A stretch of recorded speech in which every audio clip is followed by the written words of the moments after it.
Very rarely will I call a person's training completely stupid, but this is one time I will take the exception. James DeLacy here, from Sweet Science of Fighting, and today we're going to go through Tony Ferguson's training with David Goggins. Now this is something that flies completely in the face of my training philosophy and, in my opinion, against sound training principles. But we're going to go through what the information that we do have and cover why or why not that is, so you can get an idea of what good training should look like and what bad training looks like. I mean, you probably already know that, but let's go into it. But the thing is, we only really have Instagram clips to go off. So this was posted November 7, so we're talking about a month ago, day one of Hell Week, assuming it was around that time. If the fight is next week or this week coming, it's around 6 weeks out.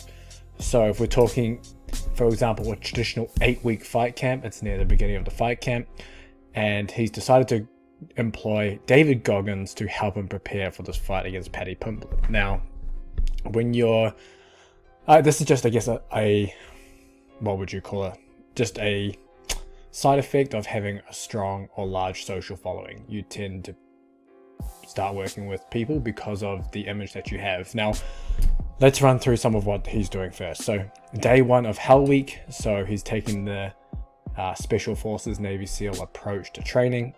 First day.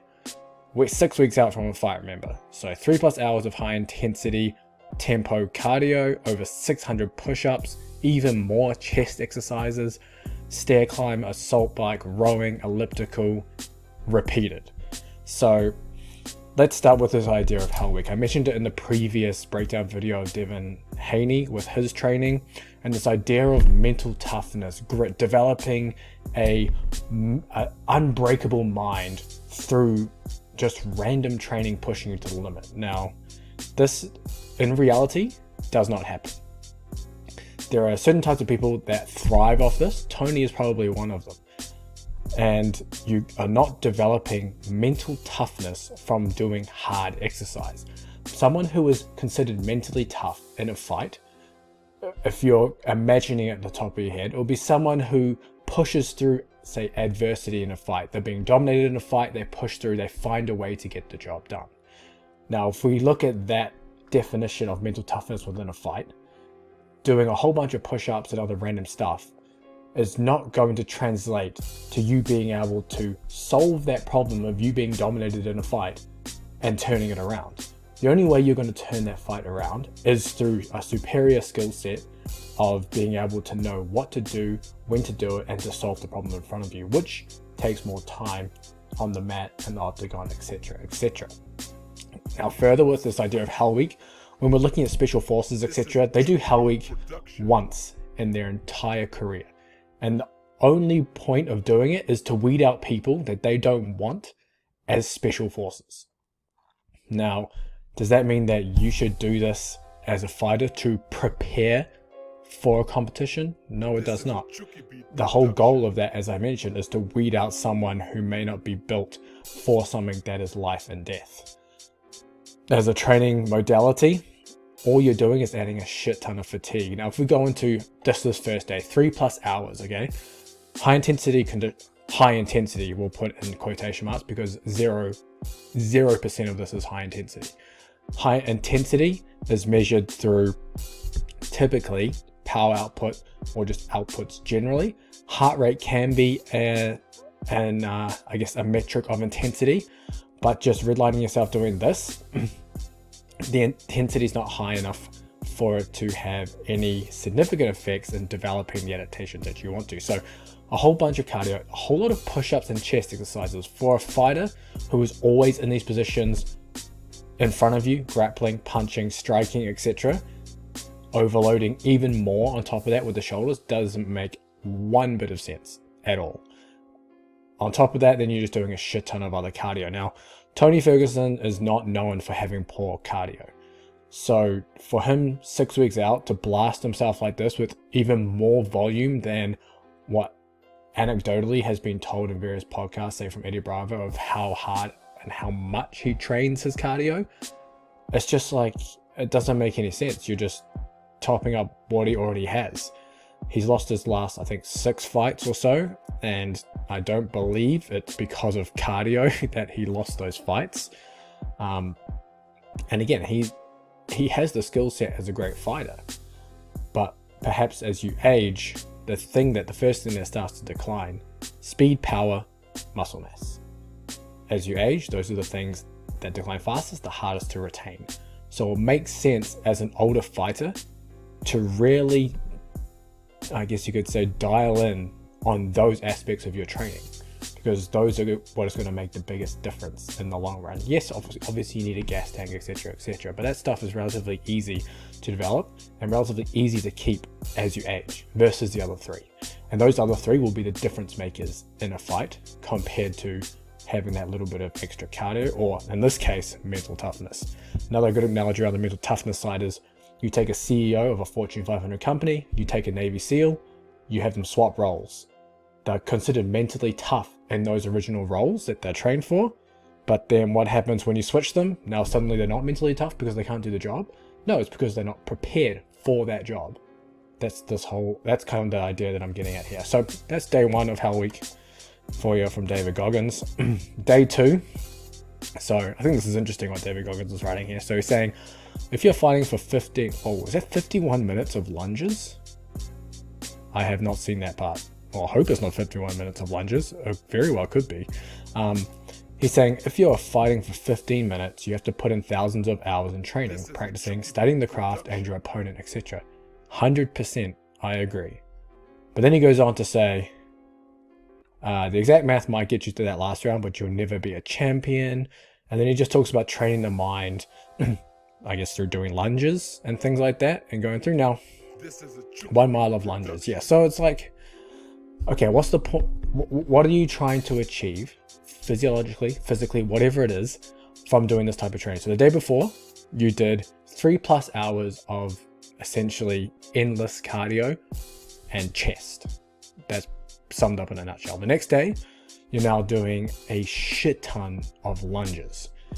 Now, how the body must feel from this would be excruciating. Your legs would be gone from under you. The problem is the adaptations you develop from doing these high endurance activities oppose the adaptations you want as a speed power athlete. Remember, in MMA, it's not just endurance. If it was just endurance, everyone would just be marathon runners, triathletes, etc. But it's the ability to repeat power.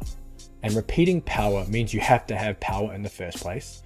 And then you have to have the ability to recover between those power efforts and repeat power efforts at a similar or the same intensity. Doing things, endurance-based activities like these lunges, like hours of cardio, diminishes that ability.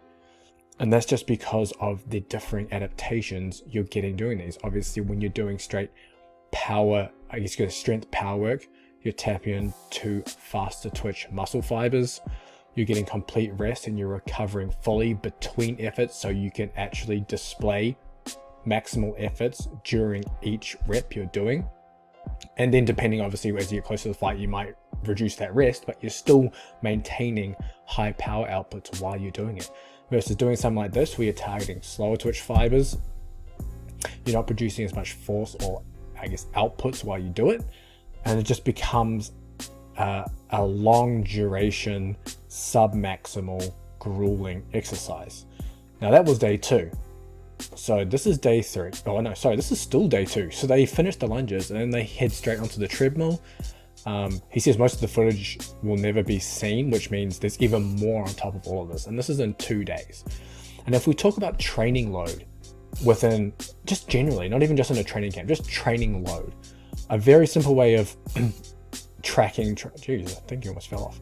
It's a very simple way of tracking training load is taking the duration of a training session and then multiplying that by the rate of perceived exertion, known as the RPE. So that scale, the easiest way with that scale is 1 to 10. 10 being, this would be a 10, what Tony Ferguson is doing right now. An absolute ball busting, you're so fucked you can't even crawl out of the gym. That's a 10.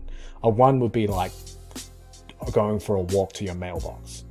And then within that spectrum, you would judge the intensity of your training session. You multiply that by the duration of your session in minutes, and that gives you just an arbitrary number of training load. And you can map that throughout a week, and you can get an idea of, in these arbitrary units, how much or your training load for the week. And it gives you a decent representation of the volume and intensity of your week. And if you look at it day by day, you can see if you have an undulation in intensity or volume. Now, with something like this, you're going to get a huge spike in that training load. Now, this acute chronic workload, you may have heard about it before, you may not have, but there was an idea that, you know, if you have acute spikes in training load, you greatly increase your risk of injury, and you want a chronic training load that kind of gradually increases. Now, that's somewhat been disproven, but the concept still stands. You don't want these huge spikes in training load like what's happening here, because you have this huge spike, say for example in your RPE times the duration of your training sessions for that week, and then you come back down, and when you're doing other activities you have residual fatigue carrying over. Your body is wrecked from doing something like this, and as I mentioned, you're still recovering from doing this stuff while trying to go through your technical training, increasing your risk of injury. So just bear that in mind if you're going to do something like this. Doing it for multiple days is crazy, and 6 weeks out from a fight is you either got to be very, very brave or very, very stupid, or both really. So either or, it's a less than ideal way to do it. Now, if we go to day 3, it's literally the same thing again. So he says, many of you studied the science of recovery and of training, and he's telling you that most of it is bullshit. Okay, fair enough. But neither of them could barely walk after the workouts, and even though that was yesterday, they upped it another notch today, and then they did it again, basically. Which, okay, and then he knows his legs were fucked up today, and that they could do the same workout again, even though they felt worse.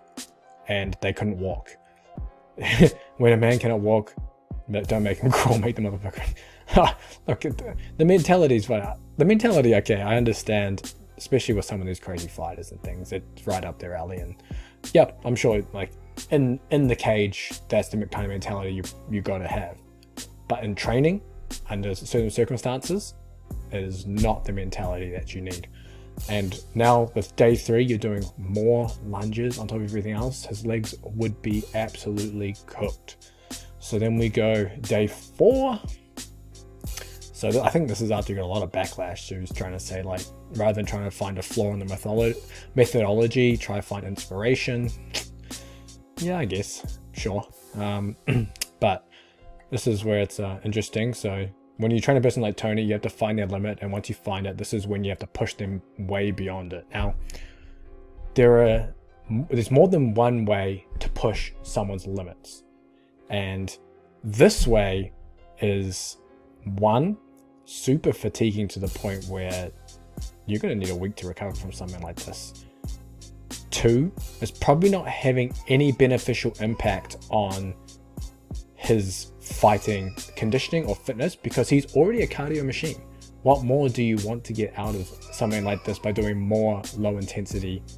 I say low intensity because look at this, look how slow that air bike is. So when we're talking about pushing an athlete beyond their limits, there are other ways to go about it, and I believe this is not the way to do it. So one way, physically, this would be a physical way to do it, but I think you're better off doing, especially when you're this close to fight, you need to improve the ability for the muscles to resist fatigue, and resist fatigue under high intensity efforts. Again, I mentioned MMA is a game of repeat power outputs. If you look at the first UFC PI handbook, they found that 77% of fights are ended in the short 8 to 14 second window of high intensity activity, which means you need to have the ability to display that high intensity activity, you know, in whatever round it is, to be able to finish the fight. So doing things like sprint intervals, whether that's on off-feet cardio equipment or during technical sparring, or technical pad work or bag work, that is where you're going to push your limits, because again, as I mentioned in the previous breakdown, those sprint intervals after 10 to 20 seconds or even 30 seconds, you need to be so fucked you don't want to do another one. And we're talking, like, in some cases, just a 10-minute workout.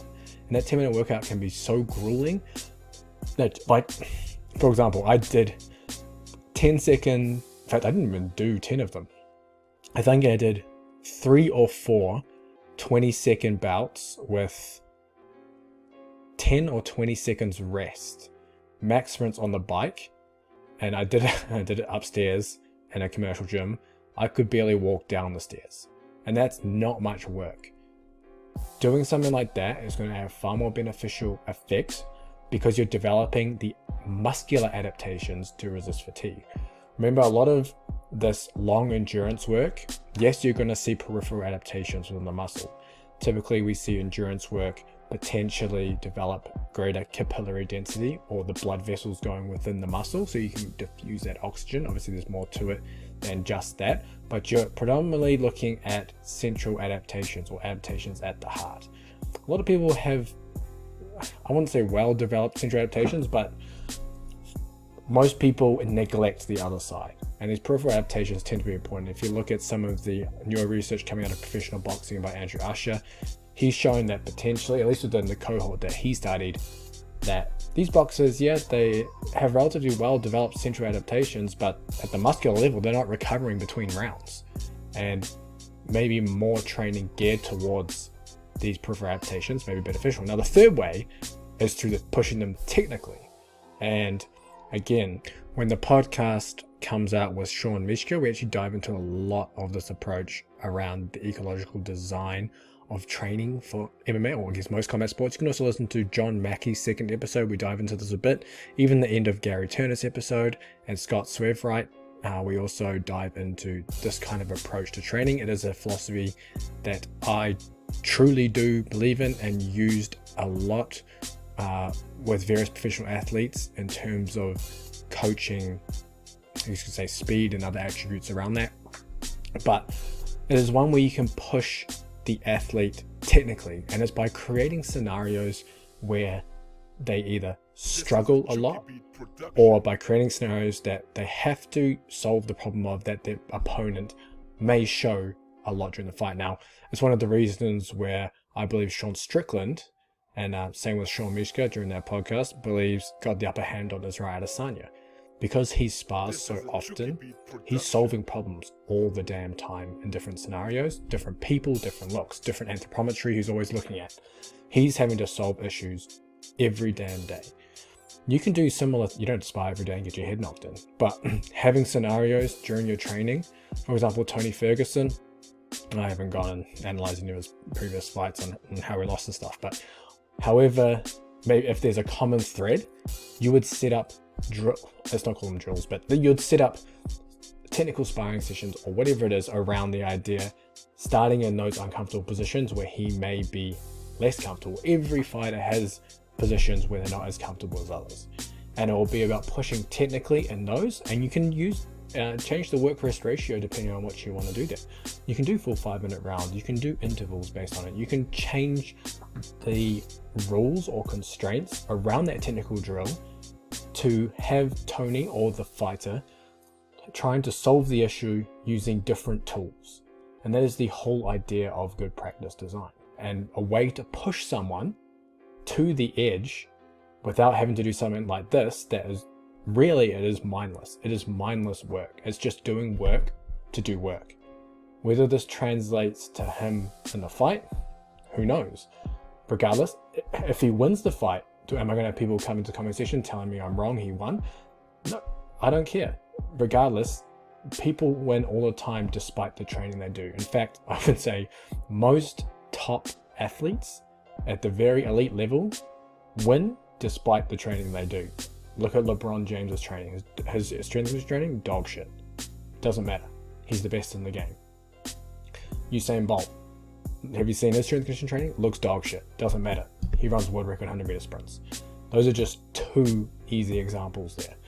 So, regardless of that, this is just mindless work that doesn't serve any real purpose to developing someone or preparing someone for an upcoming fight. And just to make things worse here, we see that, these aren't football 2-a-days or some wrestling camp bullshit, which means this is like grueling, probably like 3, 4, 5, 6 hour days, plus probably less sleep potentially if it's going by real Hell Week rules here. And this is just 4 days they posted up here. Could they have done more? Quite possibly. So yeah, just have a, I guess you could say, have an analytical mind when you see this stuff on Instagram. You see it all the time from different fighters, some of the weird kind of shit they do. It tends to be a lot in the combat sports world as well, where this stuff happens. It used to be in the CrossFit world where it was a lot like this. CrossFit's kind of wised up a bit. They no longer just do a shit ton of CrossFit to get good at CrossFit. They actually break down the skills and look to develop certain qualities. Combat sports is in the old CrossFit days where they do stuff like this. So it's unfortunate, but it's the way it is. Now, if Tony wins in the weekend, that'll be awesome for him. Oh, also my light went out. It'll be awesome for him. And, I'll probably send more people to David Goggins for training, so we have more stuff to break down. But if you enjoyed this, please let me know down in the comments, because I can make more for you for upcoming fights. If there's something you want me to break down training wise and you've seen, post it down in the comments too, because then I can do that for you as well. But make sure you check out the link in the description too. The Sweet Science Fighting Underground's there with all the training programs as well.